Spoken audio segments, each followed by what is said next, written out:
Hey friend, are you sometimes wondering, is this book I am pouring my heart and soul into even good enough? If you are asking that question, I want to tell you how an editor with 25 years in the publishing industry thinks about that question and how you can think about it too. My name's Kelly Notaras. I'm the founder of KN Literary Arts. We get you from wherever you are to having a book in your hand. So please visit us at knliterary.com. I also bring 25 years of publishing industry wisdom to this YouTube channel for free. So be sure to hit the subscribe button and that little bell icon so you never miss one of my videos. All right, I will tell you what, this is a question we get all the time. Sometimes it's overt. People literally ask us, is this good enough? Other times you can hear it in the questions they're asking. It's the question they're too scared to ask. Is this good enough? And I wanted to talk to you a little bit about that today because I think that the way that editors think about books is very different than the way you might be thinking about it. I want to start off by saying that most of the people I talk to think that a book that's good enough, the way that you know that it's good enough, that it's successful, is that it hits the New York Times bestseller list. Okay, I'm just going to put it out there because I do think that that is the most visible metric that most average people who are not part of the book publishing business are looking at to know whether or not a book is a success. I want to give you a sense of how few books actually hit the New York Times list. So let's just say you're writing nonfiction. The same could go for fiction. You have one list that you can hit. Basically, if you're writing a novel, you can hit either the paperback or hardcover fiction list because your book is either in paperback or hardcover. And same goes for nonfiction. There's one other list, which is advice, how-to, and miscellaneous, but we're not going to talk about that right now. So let's just say you want to hit the nonfiction bestseller list. There are 10 printed slots on that bestseller list. That means that let's just say no book hit the list multiple weeks, which actually tons of books hit the list multiple weeks. But even if every single slot, every single week of the year was a brand new book, that would only be 520 books that could have even a shot at hitting that list. Let's talk about the number of books that are published in the United States every year. It is a lot of books. Different estimates vary, but 300,000 all the way up to, if you're including self-published books, millions of books published every year. The chance that your book is going to hit the New York Times list is very small, statistically speaking. I don't know you. I'm not talking about the quality of your book. I'm just giving you the facts of how the industry works. Add to that, most people don't realize that to hit that list, you need to sell 10,000 copies or more in 1 week. Okay, most of the books that are published by traditional houses, they're maybe going to ship 20,000 copies. That's even on the high end. A lot of smaller publishers ship 2,500 copies. Okay, so for the smaller publishers, it's rare that there's even a chance for it to hit the list because there aren't enough books in the marketplace. But even if your publisher ships 20,000 copies of your book, to get 10,000 people to go out and buy it on the first week, that is the stuff of mega superstars. It is not the stuff of everyday first-time authors. It just isn't. I'm not dashing your dreams here. I don't even know you. I don't know what book you're writing. I'm imagining it's great and it has a huge purpose in this world. But I'm just trying to show you that the bestseller list, especially the New York Times list, is not the metric of success. I will say, I wrote The Book You Were Born to Write. Never for 1 minute did I think I was going to hit the New York Times list with that book. It has been such a mega success in my world. I can't even tell you the doors it has opened up, the clients it has brought to my company, the way in which people write me every day, thanking me for how I gave them hope and I made them feel like an author. I mean, all of these things are my metrics of success with my book. It has nothing to do with it hitting a bestseller list. So I want to just say that to start off with, because again, when people ask me, is my book good enough? The first question I ask them is, well, what is your goal for the book? And sometimes they stare at me blankly like, I mean, my goal for the book is to have it hit the New York Times list or have it be like a huge success, right? And they're asking like, sometimes it seems like it's coming from a place of wanting some sort of validation for their creativity. Like, is it worth it? Am I doing a good enough job? Is it going to be, worthwhile? And I have to always turn that question back to the author and say, well, what is worthwhile to you?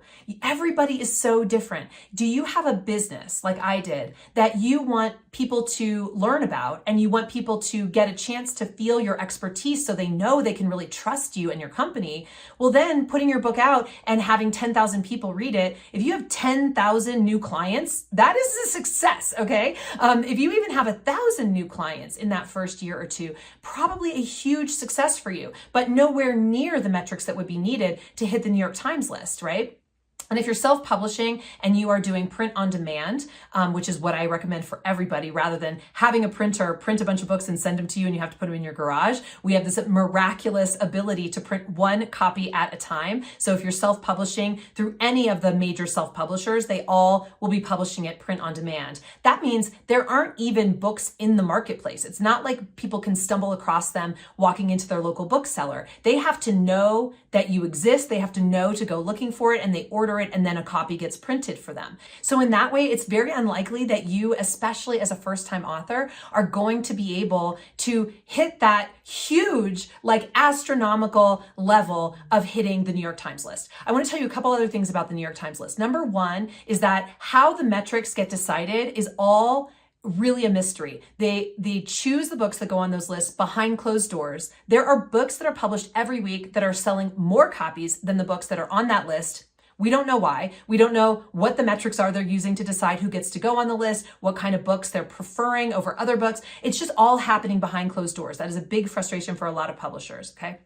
Secondly, most people that hit that list, this is not their first book. Now, I'm going to say, of course, every so often somebody is, and they maybe got a huge media hit of some sort, or they had a big audience building behind the scenes that they had never published a book before, but they have published a ton on the web, and they've got courses and people following them on, social media and things like that. Like, they have that platform already built. We don't see that when we see the list. But if you hit that list, it's because you have put in a lot of time into getting that book there. That's just the full stop. It is usually, we say, takes 10 years to become an overnight success, and that is what you can almost guarantee is the case for the people on that list. Of course, there are going to be exceptions, but I would encourage you to actually go look at the list that you would want your book to be on and do a deep dive behind the authors whose books are there. Find out, is it their first book? Did they have a platform already? Did they get some sort of big media hit? Were they already a semi-celebrity in a world that you don't know about? Like, for example, maybe they're a TikTok star and you don't watch TikTok. It is rarely about the content of that book. Sometimes it is, but rarely, I would say, especially if somebody's hitting that list and it's the first book that they've ever published. It's usually because they have some stature already established, and there are people that were just dying for that book to come out. For most of the clients that I work with, that's not the case. Most of the clients are, like me, putting the book out as a seed. The seed that you want to grow into the business that you want, the writing career that you want. That first book is not a harvest. The harvest comes after you've done the hard work of growing the audience and they're waiting for the book. For example, let's just call it a celebrity. You know who they are. You've seen them on TV. They put a lot of time and energy into becoming a celebrity. And then down the line, they publish a book, right? That's the harvest of all of that previous work that they've put in. So I want to get back to the question of, is it good enough? I ask the author, what is your goal? And then we talk about it, because sometimes the book doesn't have to be like the best, most amazingly written book for it to convey a very important piece of information or method that you have been, figuring out over many years that people are going to really need. People will want to read that book, even if it's not like Shakespeare. You know what I'm saying? Other books, if you're writing fiction, the book has to be really good. Got to say it. And if you're writing a memoir, it also has to be really good. But by really good, what do I mean? I mean that it has to be compelling and page turning. It has to follow the rhythms of a human existence. So we identify with the protagonist. We feel like we want to root for them. We are on the edge of our seat. There's quite a bit of conflict. Even in your memoir, you need to keep people on the edge of their seat. The scenes that you choose need to keep people turning those pages. That is really, the foundation of whether the book itself is good enough when it comes to a story. Do I want to keep reading? Right? But even if I do, even if I'm super compelled to turn the pages in your book, that doesn't mean the book is going to be a commercial success. So publishers are taking bets every day. The editor who reads your book might fall in love with it, and they put it out in the world expecting for it to do great, and then it does not do anything. That happens to editors all the time. Being an editor is a heartbreaking career because you put so much time and energy into books you love that you absolutely think are good enough, and for whatever reason, they don't find their audience in the marketplace. It happens every day. So again, I'm not telling you this to discourage you, but just so you understand that you need to have in addition to a big dream of it reaching a ton of people and making a bunch of money for you, you need to have other motivations in the pot. So here's an example. I love writing. I am always working on a book behind the scenes, whether I publish it or not.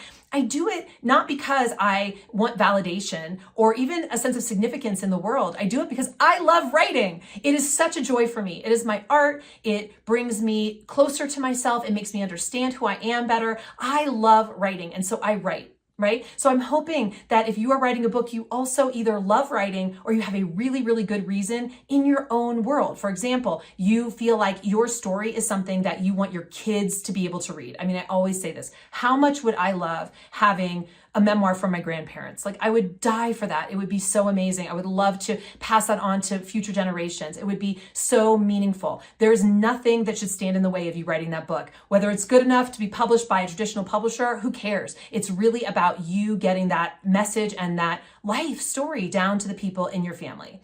There might be another reason for you to write your book, as I've said before, because you have a business and you're just starting the business, or the business has gotten to a place of stability where you are ready for more leads. You put a book out there, you will have the leads. Everything will change.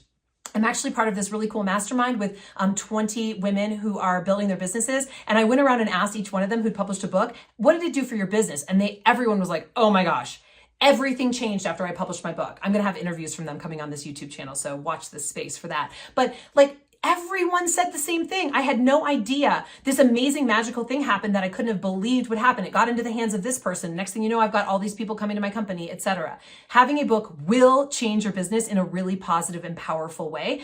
Is it going to be a book that is going to be picked up by Random House? Probably not. I don't know. Maybe, maybe not. But even if it's not, if you haven't been preparing for that for many years by building the audience and building your credibility and all these things, it's fine. Self-publish that book and you will see your business grow. And again, I say this all the time. If you self-publish your book and it actually does end up going out there and finding an audience, traditional publishers will come knocking on your door. So you're not closing any doors by self-publishing and using it for the place where you are in your career right now. Humbly looking at your career, humbly looking at your career as an author and saying, this is the right move for me right now. And down the line, if I write a book that catches on, that people really love, I could end up selling the rights to a traditional publisher if I want to, right?